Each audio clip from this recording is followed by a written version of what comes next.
Channel Rupali, voice of Bangladesh. ঠিক আছে, পোলাও মাংস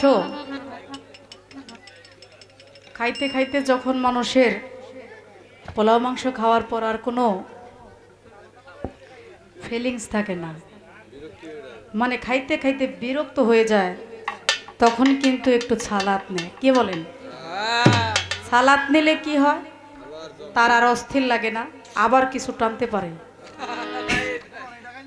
বিষয়টা তাই আমার মনে হয় যে আসলে পালা গানটা এমন পর্যায়ে এখন চলে আসছে, আমরা যেন মাঝে মাঝে একটু বিচ্ছেদ মানে ছালাদ দিতে পারি, যেন আরও কিছু আকর্ষণ থাকে, তাই না? এটাই তো বললেন। আশা করি আমার ভাইয়ের কথা রাখার চেষ্টা করব। আপনারা খুব ভালো শ্রোতা, যে আপনারা এত গান বোঝেন, তবে শুনেন, যার শেষ ভালো তার সব কিছুই কিন্তু ভালো। আপনারা ধৈর্য ধরে আছেন বিধায় এর মজাটা এখনই পাবেন না, মজাটা কিন্তু আস্তে আস্তে পাবেন। কাজের সময় অনেক হাতে রয়েছে, সে পর্যন্ত অপেক্ষায় থাকবেন। আমার প্রতিপক্ষ শিল্পী পাগলমনির সাহেব, আমার নানা ভাই, আমাকে মাঝে মাঝে যে কিছু কথা বলে, আমি চাইছিলাম না যে কিছু বলতে, কিন্তু বিষয়টা কেমন দেখায় বলেন? আমাকে সে এত কথা বলছে, আমার তো কিছু বলতে হবে না, কি বলেন? তাহলে কি আর পালাটা হয়? বলেন, হয় না। কাজেই আমিও কিছু কথা বলবো, তবে আমি আগে গানটি ধরি, আমি গানটি আগে ধরি না, আমি তারে বেশি কিছু বলবো না, কারণ হ্যাঁ যেভাবে তাকায় আমার এমনি মায়া লাগে। এর জায়গায় অন্য কেউ হইলে শেষতাম আজকে, আজকে শেষে হয়ে যেতাম একদম। হের আবার কথার মধ্যে মধু আছে, জোশ আছে। আবার কতজনে কথা বলে না, কথার মধ্যে কোনো জোশ নাই, চেহারাটা দেখলেই মনে কয় খালি ঝগড়া করি, খালি বিয়ে দেই। ঠিক আছে না? পরশুদিন এক শিল্পীরে, যাক নাম বলুন না, থাক, তার ক্ষমাটা দেখলেই এই মনে চাই না যে তার দিকে আর মানে কি যে তার ক্ষমার মধ্যে দিছে, কোনো আকর্ষণই নাই। এই জন্য কিছু কিছু মানুষ দেখলে যদি মারেও তাও সহ্য হয়, কি বলেন? আবার কিছু কিছু মানুষের আদর ভালো লাগে না, ওইটা বিষের মতো লাগে। মনির ভাই অত্যন্ত ভালো গুণী মানুষ, ধন্যবাদ, যে আমাকে অনেক রেসপেক্ট করেছে। সারা রাত্র এরকম পাইবো। গানটাকে ধরি।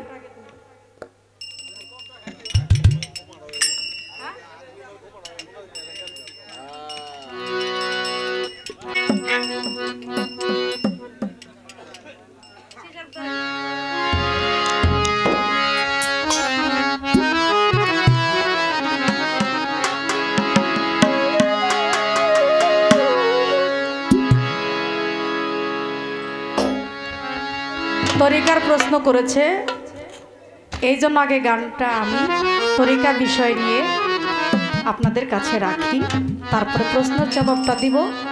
তার দু একটি কাউন্টার অবশ্যই আমি রাখবো, সে পর্যন্ত অপেক্ষায় থাকে। যতই বলো আমি কিন্তু ছাড়াছাড়ি নাই, আমি তারা ছাড়বই না, দেখেন কে তারে বাইন্ধা রাখে।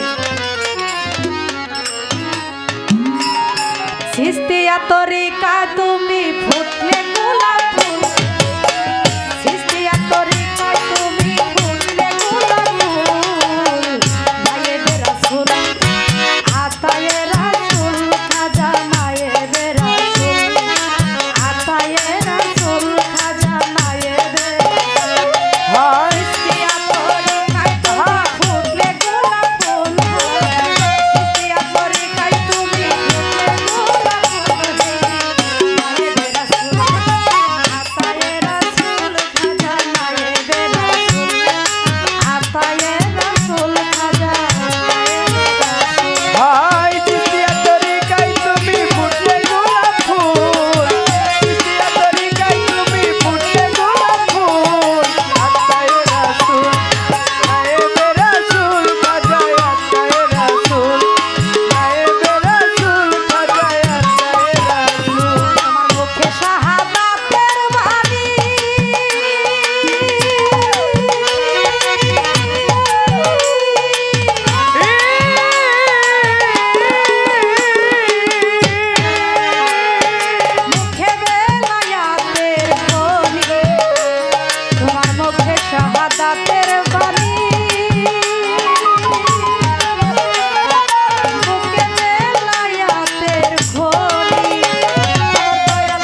বড় ইসলাম ধর্ম হইল বড় ইসলাম ধর্ম হইলে বড় ইসলাম ধর্ম হইলে বড় মানে কি দেখাইতে পারো যা খাইতে পারো আচ্ছা তখন কি করিল খাজা তখন কি করিল বড় যে মূর্তি ছিল বড় মূর্তি ছিল মূর্তিকে ইশারা দিল মূর্তিকে ইশারা দিল মূর্তি তাই প্রাণ পাইল মূর্তিটা প্রাণ পাইল মূর্তি তাই সামনে গেল মূর্তিটা সামনে গেল হাজারে সালাম দিল খাবারে খাবার দিল বলে মাসি খাইতে কইল বলে মাসে খাইতে কইল হাজার কলে মা কইল খাজাই বলে মা কইল মূর্তি তাই শিখে লইল মূর্তিটা শিখা লইল মুসলমান হইয়া গেল মুসলমান হইয়া গেল ঘরের পুতুল বানায়া হাতের পুতুল বানায়া আছে যারা ভক্তি দিয়া আছে তারা ভক্তি দিয়া দেব সাজা দিয়া সামনে খাইতে দিয়া আসি মোর ভক্তি দিয়া আপনার দেই বলিয়া ইসলাম ধর্ম হইলে বড় রোমান্টিক খাইতে পারো হাজার ভক্তি করিল বড় যে মূর্তি ছিল মূর্তির ইশারা দিল মূর্তি তাই প্রাণ পাইল হায় সামনে গেল হায় দিল বলে মাসি খাইতে কইল হাজাই কলে মা কইল মূর্তি তাই শিখে লইল মুসলমান হইয়া গেল পাথরের পুতুল বানায়া আছে যারা ভক্তি দিয়া পাথরের পুতুল বানায়া আছে যারা ভক্তি দিয়া আল্লাহকে ভুলিয়া করে সবাই ভুল আতায়ে রাসূল খাজা মায়ের রাসূল ও চিস্তিয়া তরিকা তুমি ফুটলে গোলাপ ফুল চিস্তিয়া তরিকা তুমি ফুটলে গোলাপ ফুল নায়েবে রাসূল আতায়ে রাসূল খাজা নায়েবে রাসূল আতায়ে রাসূল খাজা নায়েবে রাসূল মুজাহিরা এই দেখিয়া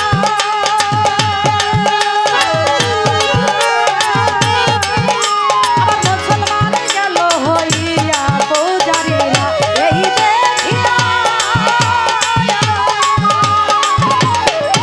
তারা মুসলমান গেল হইয়া 1600 ব্রাহ্মণ ছিল ছিল সকলে মুসলমান হইল মুসলমান হইল বাবার সঙ্গ পাইল রাজা বাবার সঙ্গ পাইল আউলিয়া হইয়া গেল আউলিয়া হইয়া গেল বাবার সঙ্গ পাইল আউলিয়া হইয়া গেল খাজা বাবার সঙ্গ পাইয়া হইয়া গেল আউলিয়া খাজা বাবার সঙ্গ পাইয়া হইয়া গেল এই হা বলিতে চাইলে কি আপে পাইয়া বল হেই বলবে রাসূল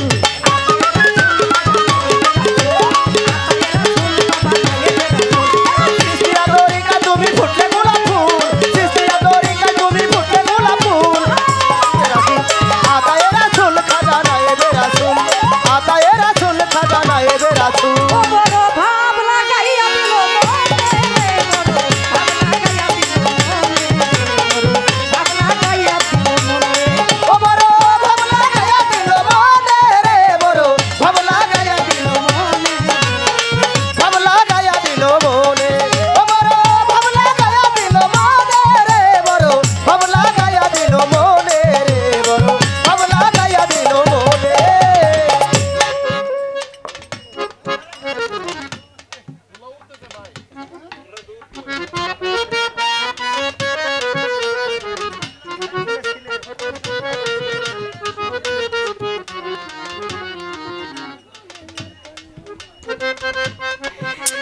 একটা কথা বলবো এই যে ভাব লাগায় গেল যে মনে আমার এখন মনে পড়ে যাইতেছে এতদিনে ছিলার পাগলা কাশবো না আর বাঁচবো না। এতদিনে ছিলার পাগলা কাশবো না আর বাঁচবো না। এতদিনে ছিলার পাগলা কাশবো না আর বাঁচবো না। আজকে তোমায় পাইছি খোলা ময়দানে ময়দানে আজকে তোমায় পাইছি খোলা ময়দানে। এতদিনে ছিলার পাগলা কাশবো না আর বাঁচবো না।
কথাটা কি বুঝছেন আপনারা?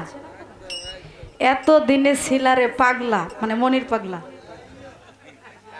কাশবনে আর বাঁশবনে, মানে কাশবনে আর বাঁশবন দিয়ে ঘুরছে। হ্যাঁ, জঙ্গলায়, মানে জঙ্গলে কাশবন ওইটাও বন, আর বাঁশবন ওইটাও বন। বন জঙ্গলে যারা ঘুরে তারা খোলা ময়দানের খবর জানে কি জানে? এই জন্য বলতেছি আজকে পাগলা পাইছি খোলা ময়দানে। রং দেখছেন? রঙের ডিব্বা তো দেখেন নাই? সারা জীবন খালি রঙের দোকানেই গেছেন, কিন্তু আসলেই যাইয়া খালি ফিরে আসছেন। ভিতরে যে কি, এটার ভিতরে কি, এটা কিন্তু দেখেন নাই। দেখছেন? যদি দেখতেন তাহলে কখনো বলতেন না যে শিরিন দেওয়ান তোমারে আমি রাইখে দিমু, তোমার আমি ছাড়ুম না। মানে ওই যে শুনেন না আপনারা, তৃতীয় কুকুরটা যখন যায় তখন বলে তারে এমন মারা মারে, গাছের সাথে নাকে তারে রশি দিয়া বান্ধে, বান্ধার পরে এমন অবস্থা তারে করে, মানে সহজে তারে ছাড়ে না। মারার পরে পরে কয় মইরেই যাইব, এর ছাইরা দাও। পরে নাকি কুকুরটা ওই বাড়ি থেকে বের হয়ে গেছে, যাওয়ার সাথে নাকি আর দুই কুকুরে বলে কি দোস্ত তোমার এত লেট, কারণ কি তোমার তো দেরি কেন? কয় দোস্ত তোমরা তো গেছো আর খাই আসছো, তোমাদের তো সময় বেশি লাগে নাই, কিন্তু আমারে যে এমন সম্মান করছে, আমারে এমন খাওয়ান খাওয়াইছে, আমারে তো আসতেই দিব না। বলছে না? বলছে বলছে আমার কি আর ছাড়ে, আমার তো আসতেই দিবে না। তাই আমার ওই রকম বললো, শিরিন দেওয়ান তোমারে আমি যাইতে দিব না। ঠিক আছে, আপনার যদি রশিটা শক্ত থাকে আস্তে, তাহলে আমার বাইন্ধে রাখবেন, আর যদি রশিটা পচা থাকে তাহলে তার আমার দোষ নেই। আমি টান দিলে পচা রশি তো ছিঁড়ে, তাই না? বাইন্ধে রাখলে শক্ত রশি দিয়ে বাইন্ধে রাখবেন, আর যদি পচা রশি দিয়ে বাইন্ধে রাখেন তাহলে আপনি কেন, আমারে কেউ বাইন্ধে রাখতে পারবো না। কি বলেন? রশি ছিঁড়ে আমি জামুই, গুজার আবার চিত হওয়ার শখ। কথাটা কি বুঝছেন? আমাদের মানিকগঞ্জের ভাষায় বলে, যেমন আমরা শুয়ে আরাম করি না, কয় গুজার আবার চিত হওয়ার শখ, মানে গুজা চিত শুইব, এইটা তার শখ।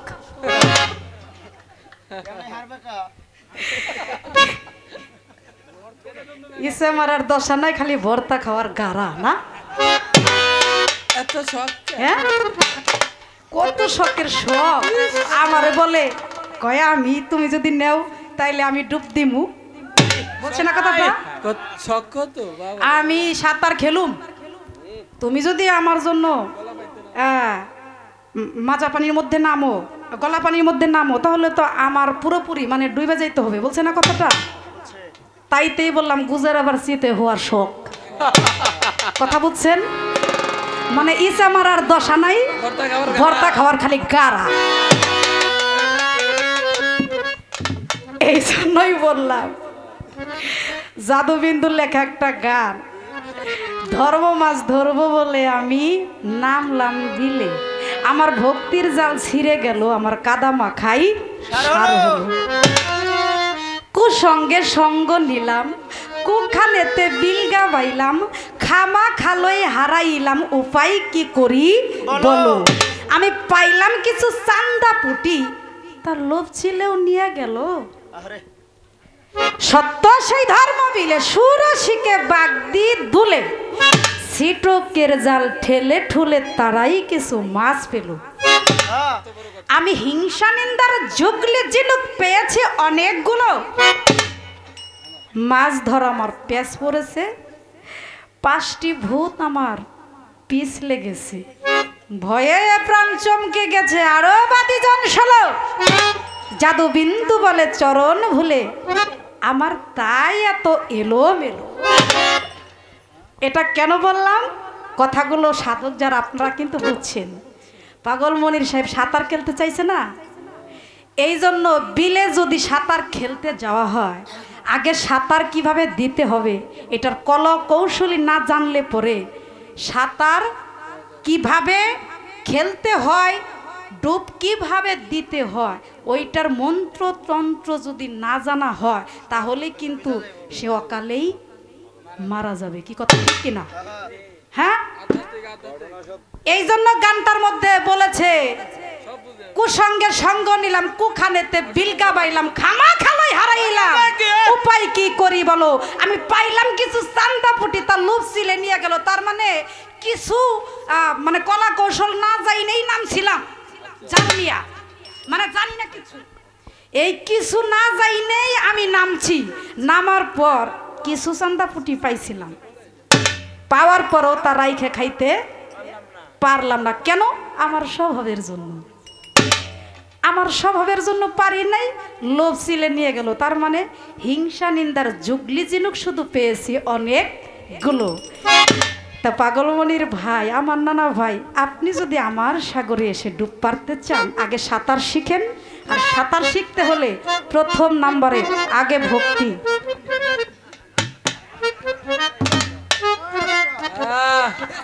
এরপর আদব, এরপর ভদ্রতা, সহ্য থাকতেই হবে, ধৈর্য থাকতেই হবে। কথাটা কি খারাপ লাগে? ভাল লাগতেছে নি? এটা কিন্তু কার্যকরী কথা। সে যেভাবে নিবে আমি আবার কোন জায়গায় নিয়ে হারে দাঁড় করি দেখেন। এইগুলো কলা কৌশল জানার পর আদব, জ্ঞান, বুদ্ধি, মোহব্বত, প্রেম, ভালোবাসা এগুলো থাকতে হবে। এগুলো না থাকলে পরে সাগরের ধারে কাছেই যাইতে পারবো না। কি কথা ঠিক কিনা? আর কলা কৌশল না জানলে এই যে দেখেন না পেটটা, দেখছেন তো, পরার সাথেই পানি খাইবো হাপুর হুপুর, মানে হাপুর হুপুর ডুব পারিলে রে, তখন কিন্তু পানি খাইতে খাইতে পেট ভরে যাবে, কারণ সাঁতার তো জানে না। পেট ভরতে ভরতে এই যে এত বড় পেট, এই পেট ফুইলে ওই নিচে পড়বো, মানে সবচাইতে নিচে। তারপরে পাগল মনিরের চেহারা আর পাগল মনির কি তার চিন হুই দেখা যাবে না। তা কাজে আপনি সর্বসাধন সিদ্ধি হয় তার মানুষ গুরু নিষ্ঠা যার, কি বলেন, নিষ্ঠা, রতি, শক্তি এগুলো অবশ্যই মায়ার কাছে শিখতে হয়। কি বলেন? কথা ঠিক কিনা? উলহিয়াত, রুবুবিয়াত, আবুবিয়াত, একদিন সাগরের দরিয়ায় পা রাখতে হইলে তার সাধনা অবশ্যই জানতে হবে। তারপরে যদি এই ক্ষেপে হয়, এক সুযোগ থাকবে ডুব পড়ার। আর হলো ওই গানটা, আমি নামবো দলে সাঁতার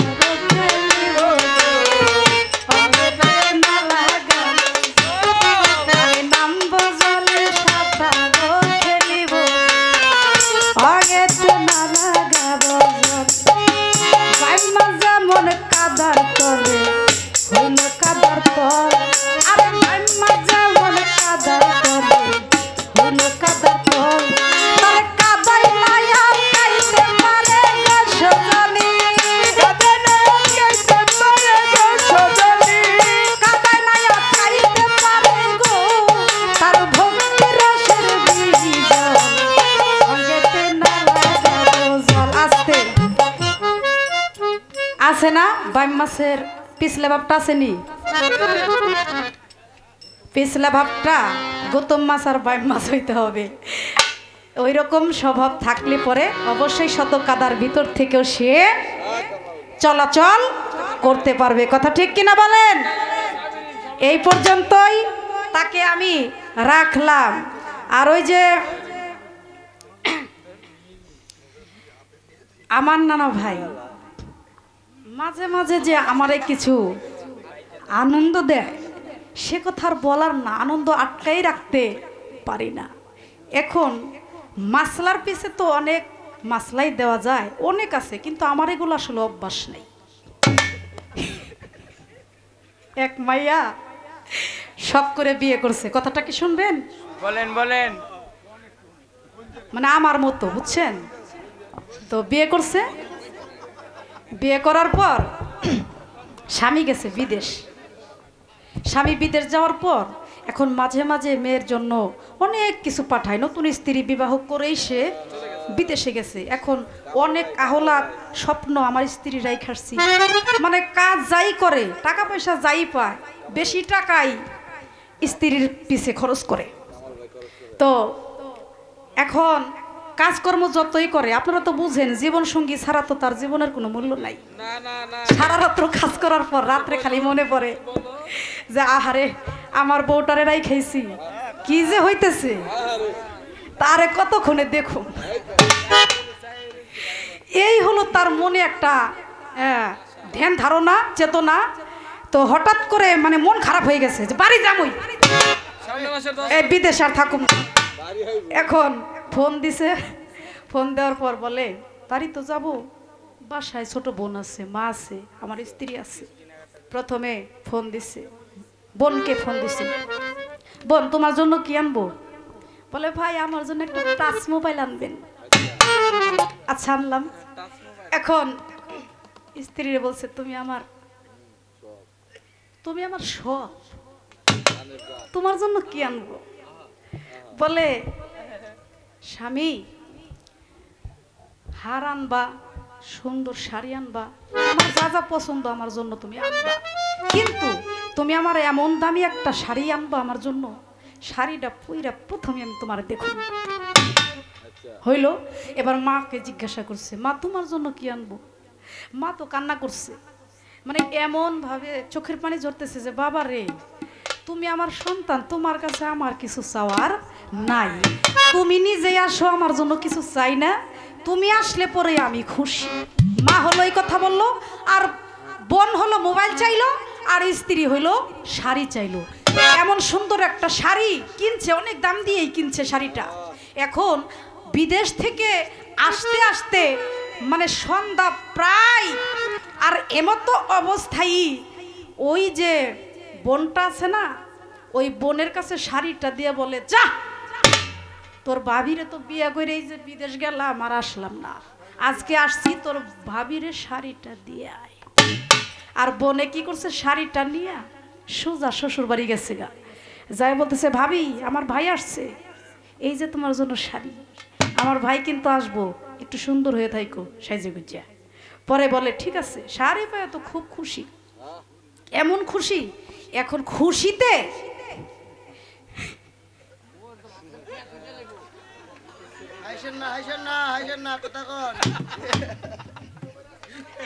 খুশিতে এখন শাড়ি নিয়ে, স্বামীর দেওয়া শাড়ি প্রথমেই দৌড়ে গেছে মায়ের ঘরে, মা দেখো তোমার মেয়ের জামাই আমার জন্য কি সুন্দর একটা শাড়ি, মা তুমি আমার আদরের মা, শাড়িটা তুমি আগে পরো। এখন বলতেছে কি তোর মাথা কি খারাপ হয়ে গেছে, তোর স্বামী তোর জন্য শাড়ি পাঠাইছে, এ শাড়ি তুই পরবি, আমি পরবো কেন? বলেন না মা তোমারে আগে না পরায় শাড়িটা আমি পরবই না। এই কথা বলার পর মেয়ের কথা রাখছে, তো শাড়িটা মানে ওনার শাশুড়ি মানে আর ওনার মা, কথা বুঝতে পারছেন? সে পইরা এখন মনে মনে চিন্তা করে তুই তো আমার শাড়ি পরাইলি, দেখ নতুন জামাই বাড়ি আসবো, এখন পর্যন্ত দুয়ার ঝাড়ু দেওয়া হয় নাই, রান্না হয় নাই, ঘর ঝাড়ু দেওয়া হয় নাই, আমার জন্য কিছু তৈরি করা হয় নাই, এক কাজ কর তুই ভিতরে কাজ কর, আমি উঠানটা ঝাড়ু দিই। ঝাড়ু নিয়া শাড়ি পইরা উঠান ঝাড়ু দিতেছে, আর এই ফাঁকে মানে নিচেই কিন্তু যে কদর জাংলা, মানে লাউ গাছ আছে না, ওই লাউ গাছের জাংলা, তো মাছলা টাছলা দিলে কি কিছু আঞ্চলিক ভাষা কিন্তু প্রয়োগ করতে হয়, তাহলে মজা লাগে না, কি বলেন?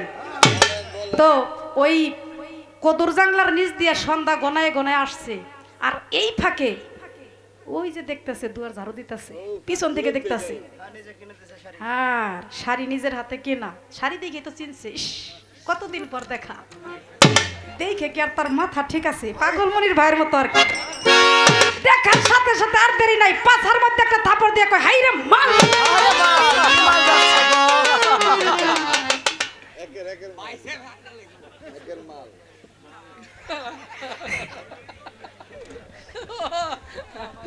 আপনারা কি বুঝছেন? ঘুইরাই ঘুইরাই শাশুড়ি তো শর্মে লাল হয়ে গেছে, ঘুইরাইছে জামাই করলা কি? আর সে দেখে যে শাশুড়ি, জামাই এত শরম পাইছে যে উনি বুঝতে পারে নাই যে উনার শাশুড়ি ঝাড়ু দিতেছে, আর এত লজ্জা পাইছে, সে লজ্জা পাইয়া মানে দৌড়ে যায় কদু গাছের জাংলা আছে না, জাংলার নিচে নিচে যায় তো পালাইছে।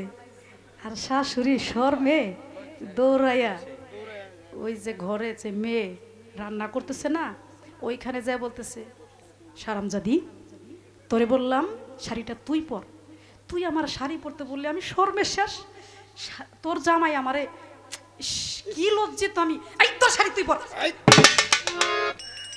তখন ওই শাড়ি, কেন মা শাড়িতে কি হয়েছে? বলে তোর শাড়ি তুই পর, আমি রান্না করি। কথা বুঝছেন? তোর শাড়ি তুই পর, তোর জামাই ওইখানে, আর আমি রান্না করি। পরে মায়ের কথা তো রাখতে হবে, তাড়াতাড়ি শাড়ি পরছে, পরার পর কি করছে, সে রেডি হয়ে রয়েছে।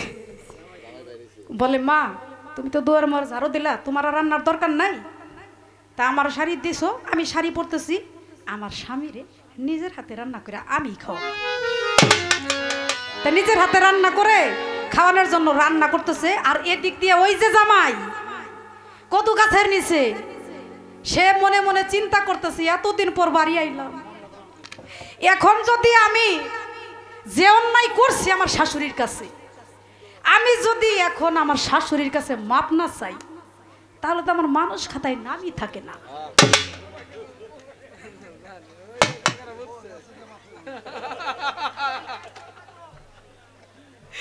পরে পরে কি করছে, আস্তে আস্তে ওই সন্ধ্যা গনায় আসছে, আসার পরে মানে ওই যে মাপ চাওয়ার জন্য আস্তে আস্তে ঘরের মধ্যে স্বামী আসছে, আইসা শাড়ি দেখছে আবার শাড়ি পরা, তখন মনে মনে চিন্তা করে যে আমি তো বিরাট অন্যায় করছি, যাই আর দেরি নাই, ঘরের কাছাকাছি যাই মুখ দেখার দরকার নাই, যাই বলে ওরে মামা রে আমারে মাপ করে দে।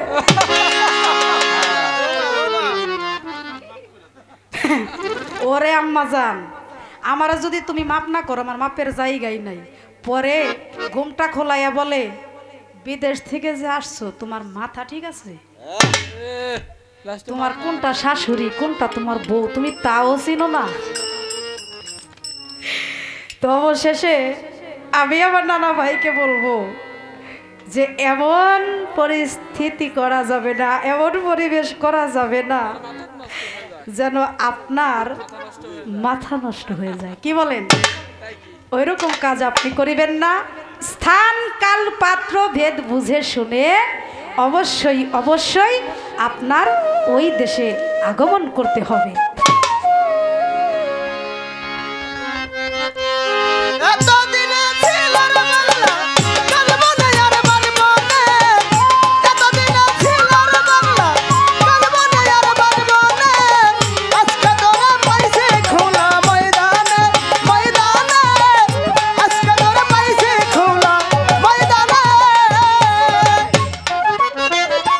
প্রশ্নের জবাব দিব, আপনারা বাজায়েন না, প্রশ্নের জবাবটা দিব শুনেন। বাউল গানটা কথার পৃষ্ঠে কথা না বলে সে কোনো গায়কই না। আর এখানে যারা মহৎগণ বসছেন আপনারা খুব জ্ঞানী, সব মহতের জ্ঞান একরকম না। সবাই যদি একরকম জ্ঞানী হইতো তাহলে সবাই একরকমই বুঝতো। আপনার ধ্যান ধারণা একরকম, আমার ধ্যান ধারণাটা একরকম, এক একজনের কিন্তু এক এক রকম। তো সেক্ষেত্রে আপনারা দৃষ্টি রাখবেন, পরিবেশ সুন্দর রাখবেন। প্রশ্ন করেছে হযরতে খাজা মুঈনুদ্দিন চিশতি রহমাতুল্লাহ আলাইহির রুহু আর বড় পীর আব্দুল কাদের জিলানীর রুহু, এই দুই রুহু যুক্তি করে এমন একটা পর্যায়ে গেল যে আমার খাজা মুঈনুদ্দিন চিশতি রহমাতুল্লাহ আলাইহির রুহুকে বড় পীর আব্দুল কাদের জিলানীর রুহু প্রশ্ন করলো, তুমি কয় সিঁড়ি পার হয়ে যাবে? তখন খাজা মুঈনুদ্দিন চিশতি রহমাতুল্লাহ আলাইহি তিনি বলল, আমি 13 সিঁড়ি পার করে এরপর আমি যাব। এই প্রশ্নটাই করেছে। আপনারা জ্ঞানী শ্রোতা সবাই বুঝে নেবেন যে প্রশ্নটা আসলে কি। এই সিঁড়িগুলো কি আকাশে ওঠার কোনো সিঁড়ি না, আর এই যে বিল্ডিংয়ে যে সিঁড়ি করা হয় এটা সিঁড়ি না। আসলে এটা কোন সিঁড়ি? আমি যে শিরিন দেওয়ান হয়েছি, আমার সিঁড়ি আছে না, আছে যাদের কাছ থেকে আমি শিখেছি, জানছি, বুঝছি, এই তারাই কিন্তু আমার সিঁড়ি। রশিদ সরকার আমার সিঁড়ি, আমার সাইফুল সেলিম আমার সিঁড়ি, হায়দার দেওয়ান আমার সিঁড়ি। এরকম করে সিঁড়ি বাই সিঁড়ি কিন্তু এইভাবে আসছে। তদ্রূপ খাজা মঈনুদ্দিন চিশতি যে 13 তরিকা, 13টা সিঁড়ি, এই 13 তরিকার কথাই এই 13টি সিঁড়ির কথা বলা হয়েছে। আমি এক করে বলি, বরফির আব্দুল কাদের জিলানির কাছে তিনি পেশ করলেন যে আমি 13টি সিঁড়ি পার করে তারপরে আমি এই দুনিয়াতে ইসলামকে প্রতিষ্ঠিত করব। 13টি তরিকা কি? একটি বইয়ের নাম আছে তরিকা তত্ত্বের আত্মকথা। তরিকা তত্ত্বের আত্মকথার বইটি যিনি পড়েছেন তারা পড়বেন 149 পৃষ্ঠা, 160 পৃষ্ঠা, 177 পৃষ্ঠা, 178 পৃষ্ঠা, 180 পৃষ্ঠা, 180 পৃষ্ঠা পর্যন্ত, এ পর্যন্ত এই পাতাগুলো পড়লে আপনারা বুঝতে পারবেন সেখানে টোটাল রয়েছে 313টি কথা। কিসের কথা? 313টি তরিকার কথা। এই 313টি তরিকার ভিতরে খানদান রয়েছে হলো 14টি। 14টির মধ্যে 9টি হলো আমার বড় পীর আব্দুল কাদের জিলানী রহমতুল্লাহ আলাইহির, আর খাজা বাবার হলো 5টি। তার মানে 5 আর 9 কত হলো? 14। এই 14 খানদান এই 2 জন অলির মাধ্যমে আসছে। এবার আসেন আমার খাজা বাবা যে 13টি, তার মানে 14 পর্যন্ত পৌঁছায় নাই, এই বাকি 13টি কি কি সিঁড়ি? 1 নম্বরে এই বাকি 13টি হলো প্রথমে 9টি তরিকা, সেটা হলো বড় পীর আব্দুল কাদের জিলানী, যেটাকে কাদরিয়া বলে আমরা জানি। মন দিয়ে শুনবেন, এই কাদরিয়া তরিকার প্রথম হলো হাবেবিয়া। হাবেবিয়ার গার্জিয়ানকে, হাবিবিয়া তরিকটা কোথা থেকে আসছে? হাবিবিয়া তরিকটা আসছে হযরত হাবিব আলী রাদিয়াল্লাহু আনহু। এরপর তাই করিয়া এটা আসছে খাজা বাইজিদ বুস্তামির মাধ্যমে। কার মাধ্যমে আসছে? আপনি সিঁড়ি বলেছেন, সিঁড়িগুলো কার মাধ্যমে আসছে? সিঁড়িগুলার টোটাল মালিককে, তাও আমি কিন্তু নামগুলো বলে যাচ্ছি, আপনি একটু শুনে নেবেন কান খুলে। যাই হোক, কারখিয়া এটার মালিক মারুফ কাজী রাদিয়াল্লাহু আনহু। শিরি আল মুস্তি রাদিয়াল্লাহু আনহু। গাজরতি নিউ ইব্রাহিম আবু ইসাক রাদিয়াল্লাহু আনহু। জুনায়েদ বুগদাদি, হযরত জুনায়েদ বুগদাদি রাহমাতুল্লাহ আলাই। তুতসিয়া আলাউদ্দিন তুতসিও।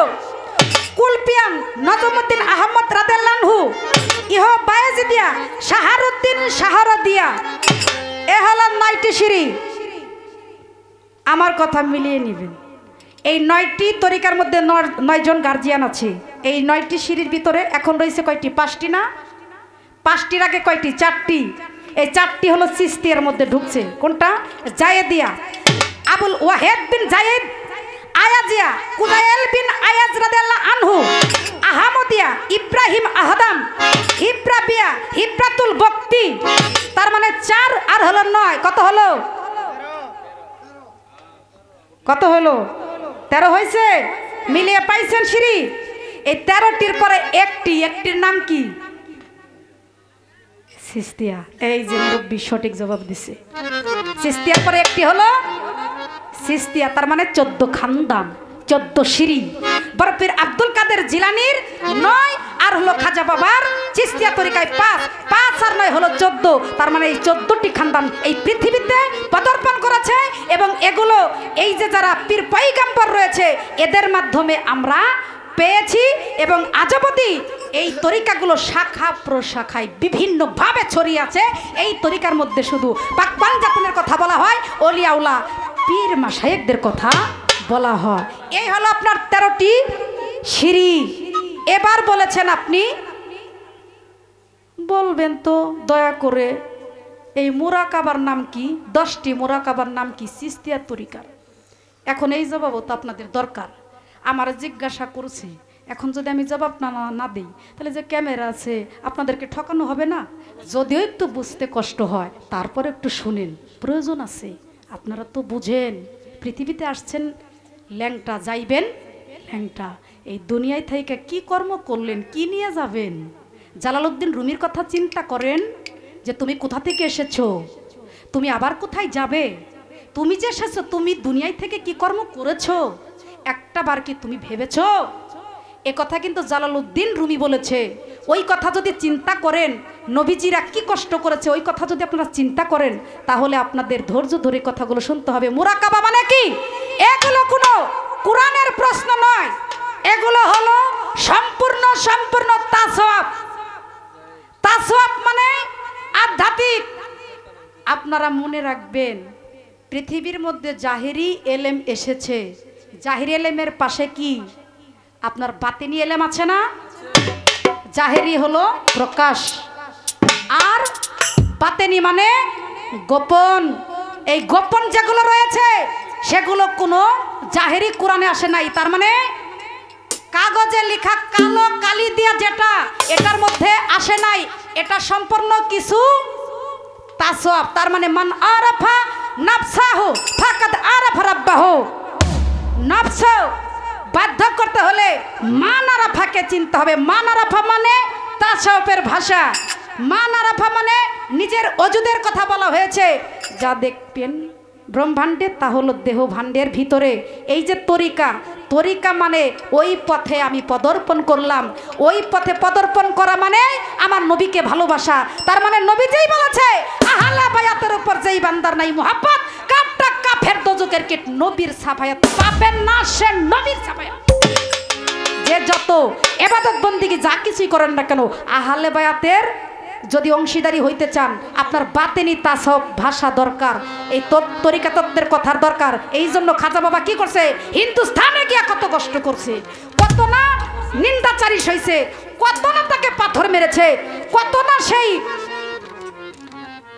না সে নদীতে সে আমরা সই বলি, সে আস্তানা ওখানে রাখছে, তাকে পৃথ্বীরাজার সৈন্যগণ কত কষ্ট দিছে আপনারা জানেন না? ইসলাম প্রচার করার জন্যই শুধু এত কষ্ট আমার খাজা বাবা করেছে। এখন মুরাকাবা মানে কি? মুরাকাবা মানেই হলো আমি এক একটা তরিকার অন্তর্ভুক্ত হইয়া আমি এক একটা তরিকার নিয়ম কানুন জেনে এক একটা তরিকাকে সামনে রেখে ওই তরিকার মধ্যে যা কিছু রয়েছে ওই পথে অগ্রসর হইয়া আমি প্রত্যেকটা তরিকার মধ্যে গিয়া ওই তরিকার মধ্যে যে আছেন একজন রেসালাত প্রাপ্ত কামলিয়াত প্রাপ্ত আমি তার কাছে আনুগত্য করাই মানে মুরাকাবা। এই মুরাকাবা কি, কয় প্রকার? আচ্ছা নামগুলো শুধু আমি বলে দেই যে মুরাকাবার কয়টার নাম তো আমার বলতেই হবে। এক নম্বরে মুরাকাবা মানে পীরের প্রতি ধ্যান রাখা। মুশাহেদা দৃষ্টি গোচর দৃষ্ট হওয়া। মুফাসসাকা জ্ঞান চক্ষু দিয়া দর্শন করা। আয়নার নাই পরীক্ষা করা। ফানাফির শায়েখ নিজেকে পীরের প্রতি দেখা। ফানাফির রাসূল নবীর প্রতি ফানা হওয়া। ফানাফিল্লাহ আল্লাহর প্রতি ফানা হওয়া।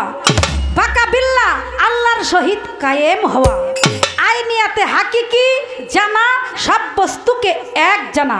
কাইরিয়াতে এতবারই সব বস্তুকে পৃথক জানা। বেলকুয়া ওয়াদা করা, বেলফেল কর্ম করা। নাসিকায় চেতন পদার্থ, গাইনসে অচেতন পদার্থ।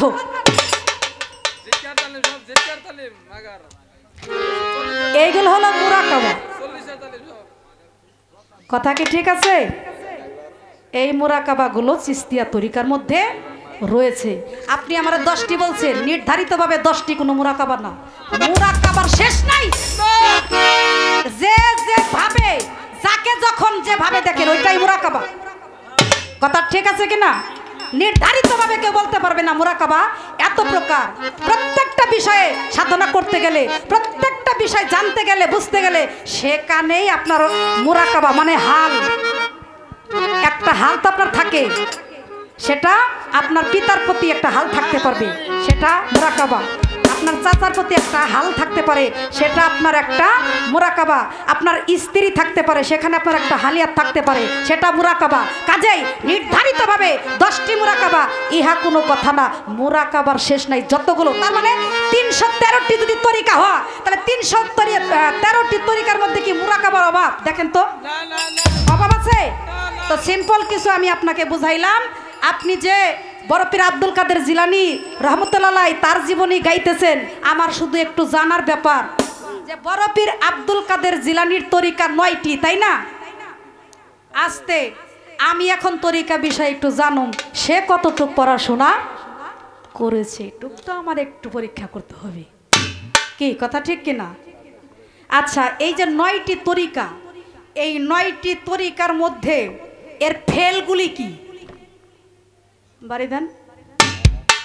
9টি তরিকার ফেল কি? এই তরিকাগুলোর ভিতরে কোরআন মোতাবেক প্রশ্ন এখানে হচ্ছে। এখন ফেল তো তাসওয়াব, এইবার প্রশ্ন কোরআন মোতাবেক হবে। এই যে তরিকা 9টি, এর ভিতরে আবার 4টি নস আছে। নস মানে আরবি ভাষা, কথা বুঝে নেবেন। নস মানে আরবি ভাষা। আমি শুধু জানতে চাই এই তাসওয়াফের ভিতরে রয়ে গেল ফেল কত প্রকার, আর তরিকার মধ্যে রয়েছে 4টি নস। আমি শুধু বলতে চাই এই নসগুলোর নাম কি, নস শব্দের অর্থ কি, কোন নসের মালিক কে?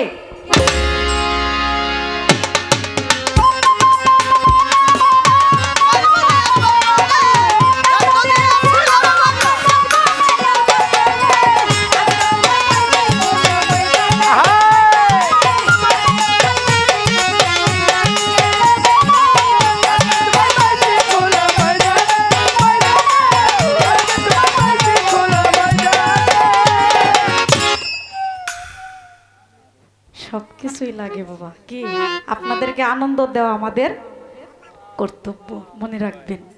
আপনারা অসন্তুষ্ট থাকবেন, জীবনে ওই কথা বলবো না। আমরা একচোট কানতেও জানি, আমরা হাসতেও জানি, আবার কি ভাবের দরিয়ায় পৌঁছাইতে পারে। তাই আপনাদের যদি কোনো পছন্দের গান টান থাকে, একটু এইসব বইলে যাইন, আপনাদের ইচ্ছা মতো গান হবে, সন্তুষ্ট থাকবেন। মুর্শিদের দরবার থেকে যাহা নাজিল হয় তাহাই শ্রবণ করতে হয়। এই বাউল গানটা এমনই আধ্যাত্মিক ইশারা, চাইলেই হয় না। ওই যে রাস্তাঘাটে গান করা আর যেখানে সেখানে গান করা, হাজারো জনতার সামনে গান করা এক জিনিস নয়। এখন বিচ্ছেদ গান কথা বলছেন, আমি কি গাইবো এখন বিচ্ছেদ গান? আমার একটা গান হয়েছে, বিচ্ছেদ গান গাইবো? যাক, আপনারা আমাকে অনুমতি দিয়েছেন ইনশাল্লাহ। এখন আমার একটি প্রশ্ন, যে প্রথমবারে তো আমি বেশি রোমান্টিক গান গাইতে পারবো না, আর আমার তো ইউটিউবে অনেক গান দেখেন, রোমান্টিক গান আমার অনেক আছে।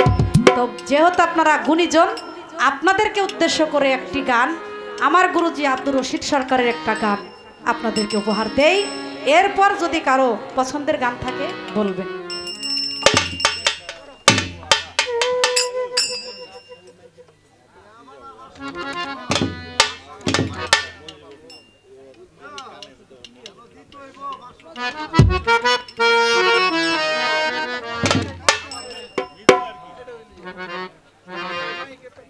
পাঁচ নং ওয়ার্ডের মাননীয় মেম্বার সাহেব মুজিবুর রহমান,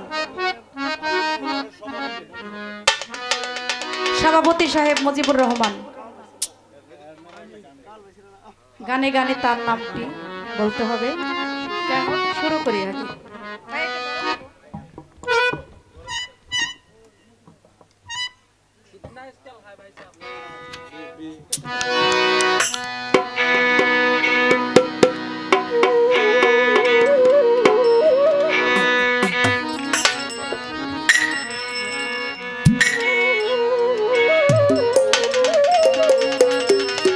সভাপতি মুজিবুর সাহেব মারা গেছে, এই জন্য তার নামটা গানে গানে বলতে হবে। যাই হোক, সবার নামই চেষ্টা করব বলার জন্য। গানটা আগে শুরু করি।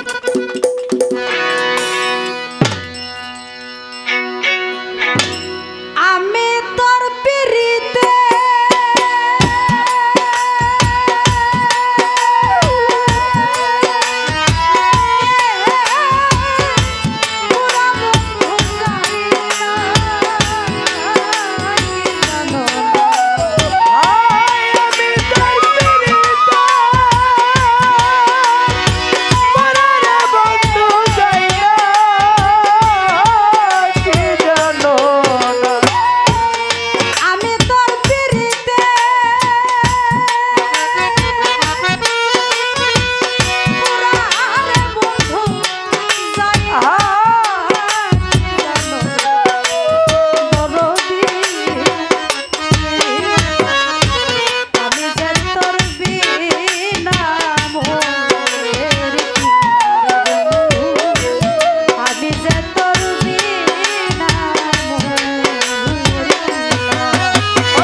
হ্যালো, আমার যা প্রশ্ন খুব সুন্দরভাবে তার জবাব দিয়েছেন। জবাব খুব ভালো, যে জবাব হয়ে যায় তার পিছনে আর কোনো কথা থাকে না। তবে একটা কথা আছে, নতুন শাড়ি লইয়া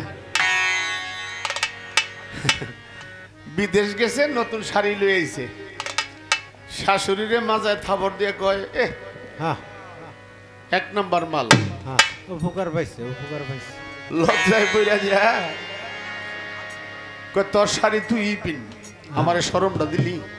হ্যাঁ অনেক শাড়ি পিন্দা তার স্ত্রী গেছে পাক করতে, জামাই পড়ছে লজ্জায়। হ্যাঁ মানে পাঁচ দা গিয়া থাওয়া দাফাও ধরে কয় আম্মা গো মাফ করে দেন। আচ্ছা আমি কি আর জামাই লাগি নাকি যে এক্সাম্পলটা দিল যে রিক্স লইতে চাই, রিক্স লইতে চাই। এক্সাম্পলটা স্বামী স্ত্রীর না? হ্যাঁ কি এক্সাম্পলটা স্বামী স্ত্রীর না? হ্যাঁ হ্যাঁ তাহলে আমি কি তার স্বামী এক্সাম্পলটা দিল যে কোন দিকটা মিলাই দিল? তাই তো আরে বেডি রিক্স লইব, বেডি একটা এক্সাম্পল দিলে তো এটা মিল থাকতেই। হ্যাঁ তার বাড়ি হলো মানিকগঞ্জ, আমার বাড়ি উত্তরা। এই এক্সাম্পল হলো স্বামী স্ত্রীর। হ্যাঁ একজনে কয় কি রে কই যাস? কয় বাজারে। কয় তোর মাথায় কি? কয় আস। কয় দিলাম তোরে বাস। কয় হারাম দাদা তো আমার লজ্জাটা দিল। কয় তার স্ত্রীর কাছে গিয়ে কইতাছে এই আমার যে শরম দিলে হাঁসের ব্যবসার করুম না। কয় কে? কয় আমার জিজ্ঞাসা মাথায় কি? কয় আস। কয় আমার বেলা দিছে বাস। কয় তো হ্যাঁ কি করে? কয় হ্যাঁ পান বেছে। কয় তো তুমি জিজ্ঞাসা মাথায় কি? কয় পান। তুমি কইবা কেটে দিলাম কান। তো সমান সমান হয়ে গেল। কয় হইছে তো। পরের দিন আবার বাজারে যেতেছে হাঁস লেগে। তোর মাথায় কি? কয় হাঁস। কয় দিলাম তোরে বাস। ওখানে কয় তোর মাথা কি? কয় পান। পান যে বেছে কানের কথা ভুলে গেছে। অনেক কতক্ষণ পর আবার তোর মাথায় কি? কয় পান। আর কিছু কয় না। কি কবি? কয় দিলাম গিট্টুটা। কে বেটার তো মিললো না, তেরম গিট্টু দিয়ে মিলাইলো আর কি। স্বামী স্ত্রী এক্সাম্পল তুমি আমারে দাও কেন? তারপরেও ভালো।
আমার জবাব দিয়ে আমার কাছে প্রশ্ন করল 9টি ফেল 4টি নবস। এই 4টি নবসের বিবরণ কি? 9টি ফেলের বিবরণ কি? 4টি নবসের নাম কি? বড় সুন্দর তার প্রশ্ন। আসলে আজকের প্রশ্নগুলো একটু ঊর্ধ্বের জগতে আলাপ হচ্ছে। মুরব্বী যারা তারা অবশ্যই জানে। নবসে আম্বারা, নবসে মলহুমা, নফসে লুকমান্না, লফসে রহমানিয়া। অল বডিটাই একটা নফস, হ্যাঁ অল বডিটাই একটা নফস, তার ভিতরে আরো 4টি নফস। যেমন মনে করেন ওই যে আগে বলছিলাম কুল্লে নফসে জাকাতুল মউত, এই অল বডিটাই একটা নফস। 9টি ফেল, 9টি ফেল থেকে দেখা যায় আগুন, পানি, বাতাস, মাটি, নূর, পঞ্চচিজে মানুষ গঠিত। তার মধ্যে জায়গায় আগুন হতে ক্ষুধা, পিপাসা, অলসতা, ঘুম। এখানে আসলো 5 পাঁচা কত? 5 পাঁচা এক একটা নফসের বা এক একটার গুণ হলো 5টি করে দিল। 5 পাঁচা 25। 25 যদি হয় এই মাইক শীষ মারে। হ্যালো। যেমন আগুনের থেকে ক্ষুধা, পিপাসা, অলসতা, ঘুম বাহ এবং হজম গেল 5। পানি থেকে আসলো রক্ত, শ্বেত, থুতু এবং মল এবং পূজাসা গেল 10। এবার আসেন বাতাস থেকে খেলাধুলা এবং ফুলিয়া ফাটা এবং কাঁপানা এবং শ্বাস, বাতাস হতে আসলো 5। মাটি থেকে আসতেছে আবার মাংস, চামড়া, নখ, পশম এবং চুল। এবার আসে নূর থেকে আসতেছে খায়েশ, দয়া, কৃপণতা এবং রাগ, ভয় আসলো। এইগুলো আসলো এই 5টি থেকে 25টা ফেল। তার প্রশ্ন শেষ করলাম।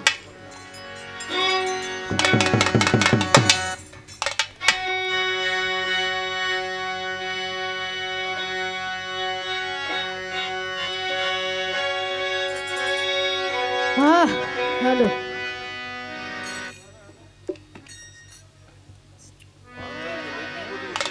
নিচে নামলো বেজাল, উপরে উঠলো বেজাল। নিচে নামলে টাইট লাগে। এবার আমার পালাকে লক্ষ্য করে একটি গান, তার জবাব গানের আগেই দিলাম।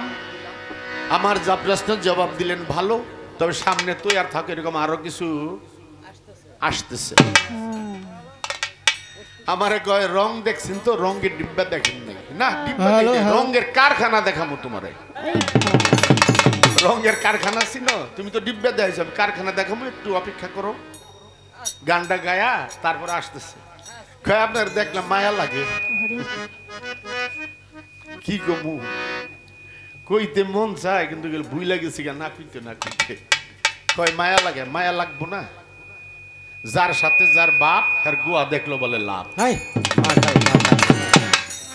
কি মায়াটা লাগে আমার। রাখো, কিছু কিছু নারী আছে, ওইটা পরশুদিন যখন আহি ফেরিঘাটে দেখা, নাম জানি কি, কুদ্দুস বয়াতি। পরশুদিন যখন আমি তো আজকে 4-5 দিন ধরে বাড়ি ছাড়া, কিরে বাবা শীষ মারে কি, আজকে 4-5 দিন ধরে বাড়ি ছাড়া, মানে এই বাড়িতে এই বাড়ি, এই বাড়ির থেকে এই বাড়ি। কালকে যাবো আবার নবীনগর, আল্লাহ দিন হয় পরশুদিন বাড়ি যাবো।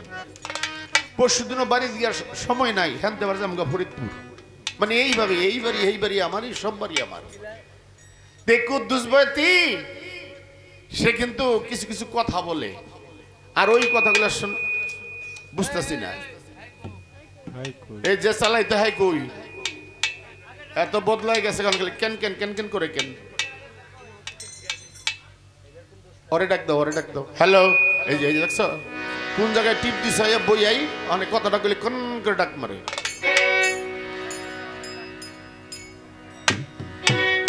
বইয়া ছিল এটাই তো ভালো ছিল, কোন জায়গাটা টিপ দিছ আনতাছে।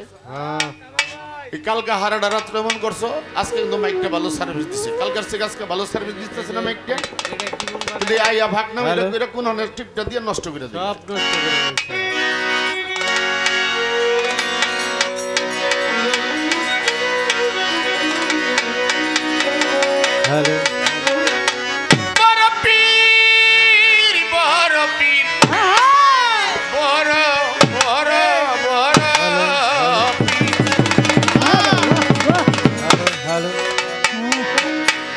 তোমার নামে পাথর গলে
বছর এলো বুড়ি বেটি কাঁদতেছিল, মোট 12 বছর গেল বুড়ি বেটি কাঁদতেছিল।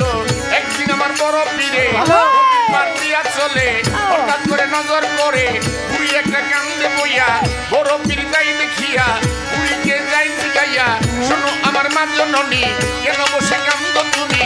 বুড়ি বেটি কথা পাইয়া তখনই তাই বলিয়া, শোনেন হুজুর কই আপনারে, আমার এক ছেলে ছিল বিরাট প্রহরীতেই গেল বরযাত্রী সহকারে, আবার আসিবে ফিরে নৌকাতে গেল চড়ে, নৌকাটা দিল ছেড়ে নদীর মাঝখানে এলো, কোথাও হতে বাতাস এলো, নৌকাটা পুড়ে গেল, নৌকাতে যারা ছিল সকলে মরে গেল, তাদেরকে চিন্তা করেন প্রার্থনা করি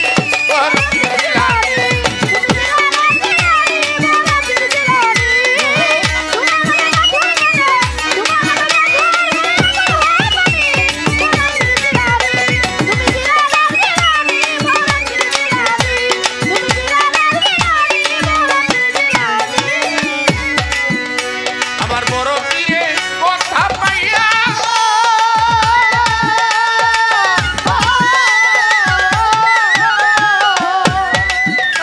আরে অমনি পড়লো সেজদা দিয়া বড় পীরে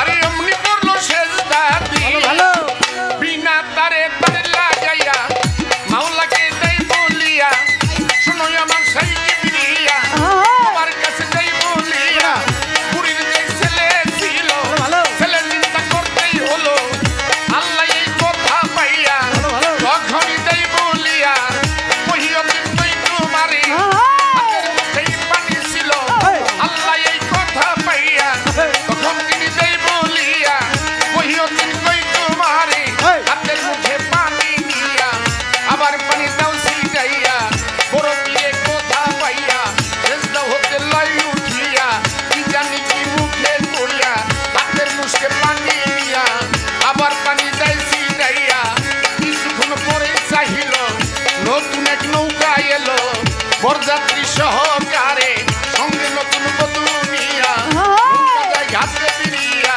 বুড়ির ছেলে কাছে যাইয়া বুড়িকে লয় সালাম করিয়া, বড় পীরকে ভক্তি করা ভেবে কয় পাগল আমি,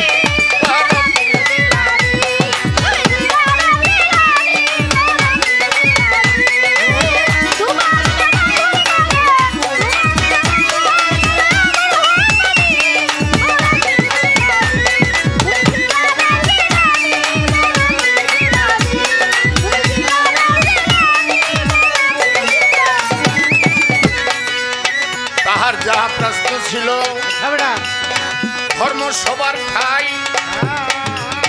গানের আগে জবাব দিলাম বাকি নাই রে ভাই, এইবার তাহার কাছে কিছু কথা জানতে চাই,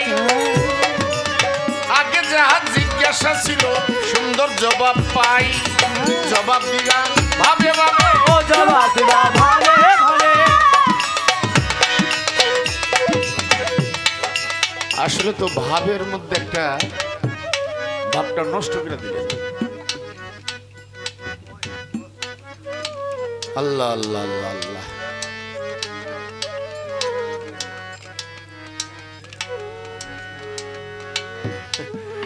আসলে কি আপনারা যেমনি কোন এমনি গাইতে হবে, গায়ের জোরে প্রেম হয় না। কিছু কিছু শিল্পী আছে আমাদের বাংলাদেশে, কিছু কিছু সব না, কিছু কিছু শিল্পী আছে পালাটা বাদ দিলে হেরা বাঁচে, কিছু কিছু শিল্পী আছে পালাটা বাদ দিলে হেরা বাঁচে, আর কিছু কিছু শিল্পী আছে পালা বাদ দিলে শিল্পীরা মরে। কেন বললাম? আজকে গানের বয়স আমার 52, গানের বয়সই 52, যদি একটা করে কথা শিখা থাকি জীবনে দিলে 52টা কথা শিখছি কি। আবার কিছু শিল্পী তাকে বয়স মাত্র 22, হ্যাঁ উস্তাদ হইল মোবাইল। আমরা গান শিখছি উস্তাদের ফাউটিফা, উস্তাদের লাত্তি খাইয়া, আর বর্তমানে কিছু শিল্পী বাড়াইছে উস্তাদ হইছে মোবাইল, ইউটিউব। আমরা কিন্তু ইউটিউব আর মোবাইলের বইতে না। এই যে শিরিন দেওয়ান যেখানে কথাগুলো রাখছে, হয়তো মুরব্বী যার তারা খেয়াল করে কত উচ্চ স্তরের কথাগুলো রাখছে। জ্ঞানী মানুষ, জ্ঞানী। আর এই কথাটার সঙ্গে আমার ভিতরে একটা কিছু কথা আসছে, ভালো ভিতরে কিছু কথা আসছে, গভীর তত্ত্বের কথা। কিন্তু সেই কথার মধ্যে এসে একটা বাধা পড়ে গেল, একটা আঘাত পড়লো। বিচ্ছেদ গান তো বাবা মোবাইলেই শোনা যায়। ক্ষতি হয়ে গেল, ক্ষতি হয়ে গেল। কি কিন্তু এই কথাগুলো তো মোবাইলে পাওয়া যায় না না। না না, কোটি টাকা দিলেও পাইব না। একটা কথা বলছে, এতদিন ছিল কাশবনে আর বাসবনে, বাঁচবে না। আজকে তোমার পাইছি খোলা ময়দানে। এই ময়দানের শখটাই তো মজাইবার চাইছিলাম, হ্যাঁ, দিলেন না আপনারা। মার্ডার করছে, মার্ডার করছে, বেটারা মার্ডার করছে। হ্যাঁ, খোলা ময়দানে যারা খেলে হারা সরাসরি ওই পাশে 11 জন পিলার, এই পাশে 11 জন পিলার। কি হ্যাঁ, ওই পাশে 11 জন, এই পাশে 11 জন, এই 11 কত 22 জনে খেলে একটা বল লয়া। এই একটা বল লয়া 22 জন যে গোল পোস্টে ঢুকে তোরে সেইটা একজন পাক্কা খেলোয়াড়। তাহলে খোলা ময়দানে পাইলা গোলটা ঢুকাইতে পারলাম না। আইরে কয়া আমারে লইয়া এত বড় আশা করছেন আপনি? এই ধর একটা গান ধর। ধর। দেখো ওই কাম নদীর খেলার সাঁতার শিখছি আরো 50 বছর আগে। হ্যাঁ, এই কাম নদীতে সাঁতার খেলা শিখছি আরো 50 বছর আগে আল্লাহর রহমতে। কেন? একটা গান লিখছিলাম, আমারে দেখলে ঘাট পালায়। গানটা নতুন লিখছি, কথাটা জ্ঞানী লোক যারা বুঝবেন। আমারে দেখলে ঘাট পালায়। ঘাট কি? নদীর ঘাট, হ্যাঁ। আরে বাবা রে বাবা, পুষ্কুনির ঘাট। হ্যাঁ। মন্দিরে দেখলে ঘাট পর্যন্ত পালায় যায়। আরে বাবা রে, এতে জ্ঞানী যারা তারা বুঝবেন কোন ঘাটের কথা কইছিলাম। দেখলে মাথা নষ্ট হয়ে যাবে। আইরে বাবা,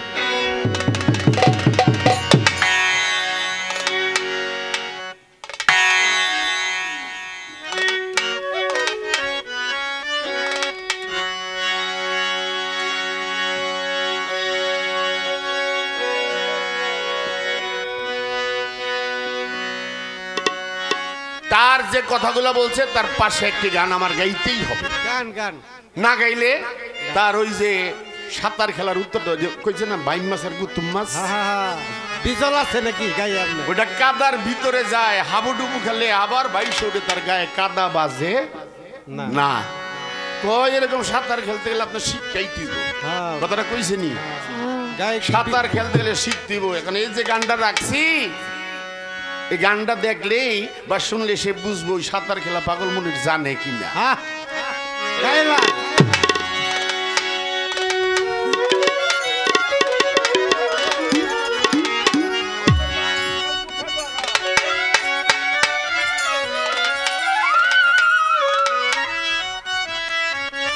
আপনি আওয়াজ করতো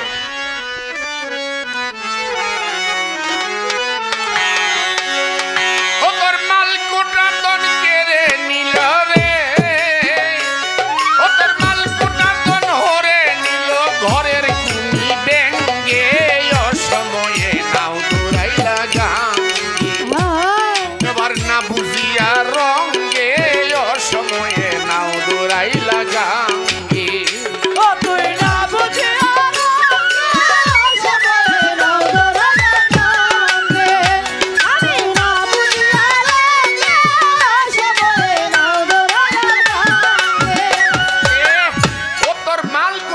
হরে নিল ঘরের কুনি ব্যাংকে। ঘরের ভিতরে এক ধরনের ব্যাংক থাকে, পোড়া পোড়া সিট থাকে শরীরে, দেখছিলেন নি? আমি তো ওই ব্যাংকের কথা কই নাই, না আমি তো ওই ব্যাংকের কথা কই নাই। না, এখন যার যার বিবেককে জিজ্ঞেস করেন কোন ব্যাংকের কথা কইছি। ঘরে আরেকটা ব্যাংক আছে। ও তোর মাল কোটা তন হরে নিল রে, ও তোর মাল কোটা তন হরে নিল ঘরের কুনি ব্যাংকে, অসময়ে নাও দৌড়াইলা গাঙ্গে, এবার না বুঝিয়া রঙ্গে, অসময়ে নাও দৌড়াইলা গাঙ্গে।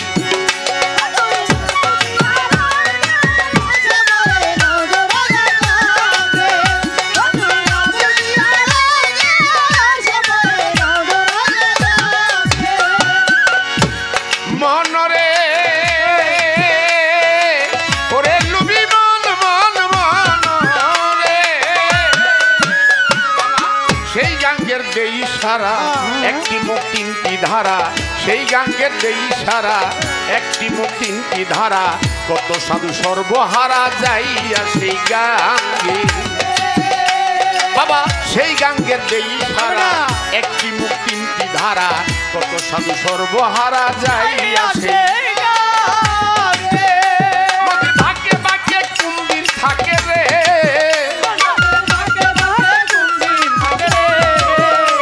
নদীর ভাগ্যে ভাগ্যে কুম্ভীর থাকে খায় মানুষ রাগে অসময়ে নাও দৌড়াইয়া যায়।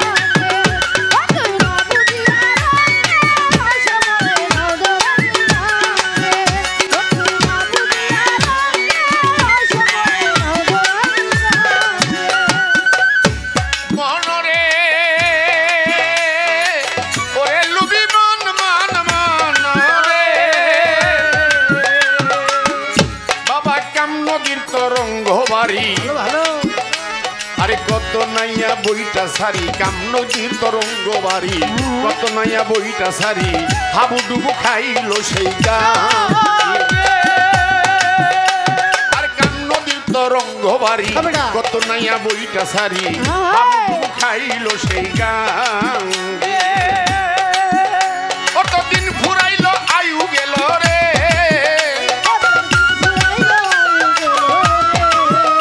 কতদিন ঘুরাইলো আয়ু গেল দেহ যাবে ভেঙ্গে অসময়ে নাও ঘুরাইলা গান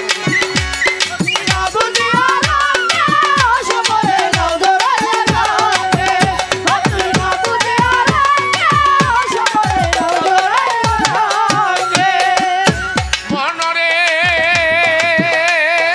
ওরে লুবি মন মন মনরে বাবা সেই নদীর অথই জলে কত লক্ষ লক্ষ মানুষ মরে সেই নদীর অথই জলে কত লক্ষ লক্ষ মানুষ মরে দুই একজন ভাসতে পারে দয়াল থাকলে সঙ্গে বাবা সেই নদীর অথই জলে কত লক্ষ লক্ষ মানুষ মরে দুই একজন ভাসতে পারে দয়াল থাকলে সঙ্গে 84 লক্ষ ভ্রমণ করে রে মানুষ 84 লক্ষ ভ্রমণ করে মানুষ আর করিস না ভান্দে অসময়ে নাও দৌড়াইলা গাঙ্গে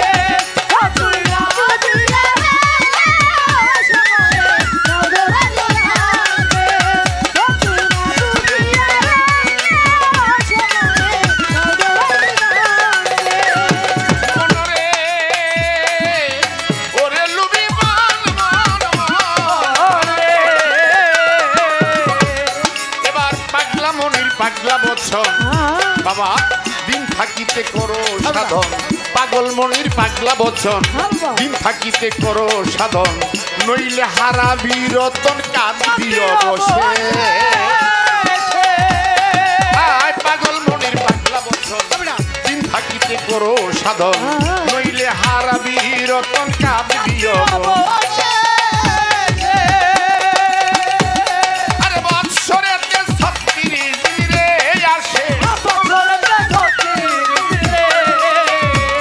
আরে বৎসরেতে 36 দিন প্রভু আসে রঙ্গে অসময়ে নাও দৌড়াইলা গাঙ্গে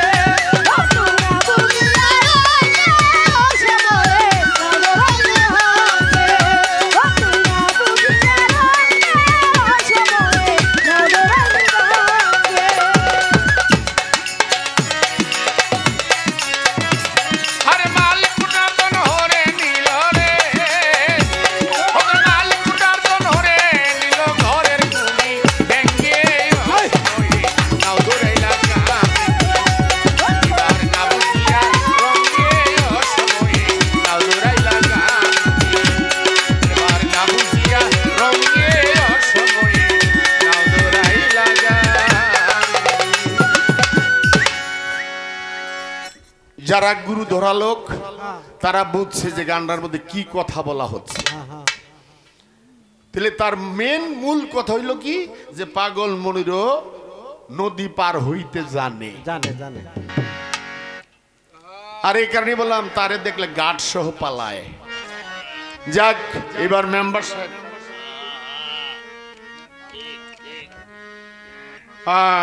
মেম্বার পদপ্রার্থী মজিবুর রহমান সাহেব একটি গানের অর্ডার দিয়েছেন, তার সাথে 500 টাকাও দিয়েছেন। মারহাবা মারহাবা। আর আগের গানে 100 টাকা দিয়ে দোয়া করেছেন। দেন। আর মেম্বার সাহেব 500 টাকা দিয়ে একটি গানের কথা বলেছেন। মারহাবা, আরো- মেম্বার পদপ্রার্থী মজিবুর রহমান সাহেব। মারহাবা। অনেক পুরানো গান, গান গান। অনেক পুরানো গান। আমার বড় বেল লেখাটা অনেকদিন গাওয়াই পড়ে না। গান।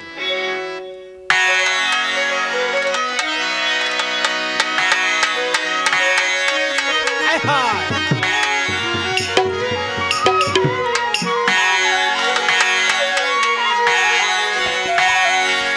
তুমি কার ঘরের রমণী গো, তোমায় লাগে চিনি চিনি, কপালে তিলকের ফুটা, এ কোন গোয়ালিনী, এ কোন গোয়ালিনী।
রাত্র প্রায় শেষের ভাগ, আমি আর একটি গান গেয়ে আপনাদের কাছে বিদায় নেব।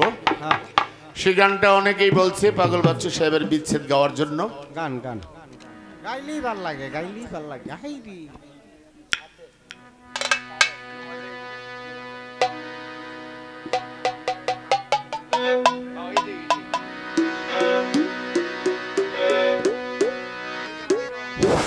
আমাদের এলাকার পণ্ডিত ইসমাইল সাহেব 100 টাকা এই গানকে সন্তুষ্ট করে দেওয়া হইল।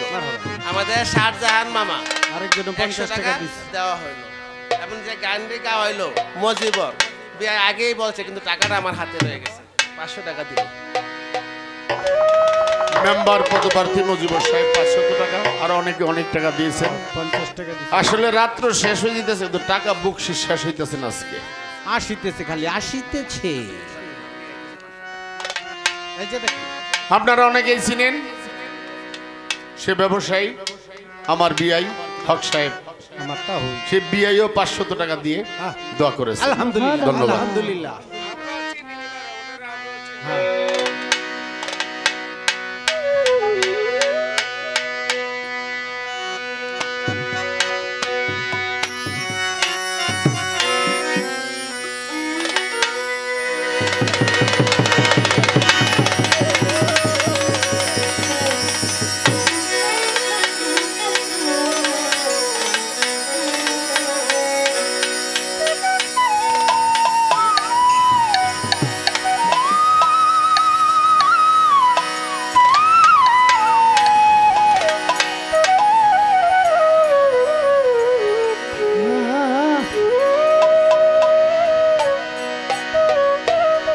আগেই বলি, গানের বাসায় সুরে ছন্দে ভুল হওয়া স্বাভাবিক। অজান্তে কোথাও তো ভুলও হইতে পারে, ক্ষমার চোখে দেখবেন। আবার যদি আল্লাহ হায়াতে বাঁচায় রাখে দেখা হবে, কিন্তু কে কখন চলে যায় তা বলা যায় না। বিশ্বাসের কোনো বিশ্বাস নাই। এই গানটাই আপনাদের কাছ থেকে আজকে আমার আজকে রাত্রের জন্য শেষ গান, হয়তো দোয়া রাখবেন। আমি যে গানটা গাবো আমার বড় ভাই পাগল বাচ্চু সাহেবের, তারপর মজিদ চিস্তি যে গানটির কথা বলছেন সেটা হয়তো শিরিন দেওয়ানে গায়ে দেবে।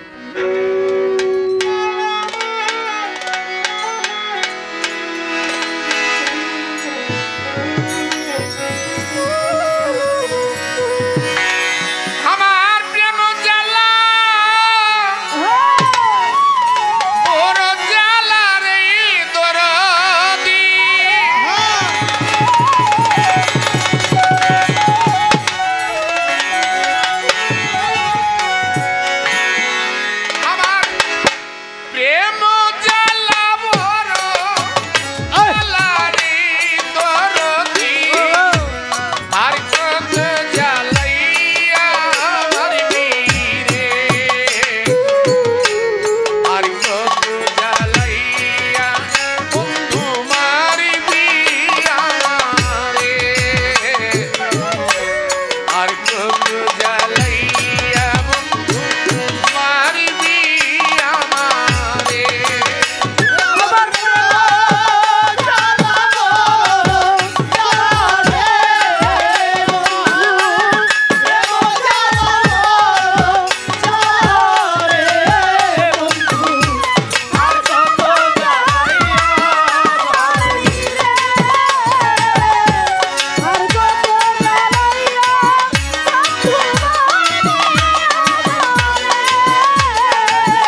বাহ বাহ বাহ বাহ বেটা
ধন্যবাদ সবার প্রতি আপনাদের পরিবেশ আর আপনাদের নীরবতা আজকে আল্লাহর দরবারে লাখ লাখ শুকরিয়া। আলহামদুলিল্লাহ আপনারা প্রকৃতভাবে যে গানের আশেক গানের শ্রোতা তা বোঝা গেল। দোয়া করবেন যদি আল্লাহ বাঁচায় রাখে হয়তো আবার দেখা হইতে পারে নাও হইতে পারে, কেননা নিঃশ্বাসের কোনো বিশ্বাস নাই। আজকে আমার স্টেজ যেখানে রাখছি সবার প্রতি সালাম দিয়ে আসসালামু আলাইকুম। একটি চ্যানেল রূপালী পরিবেশনা।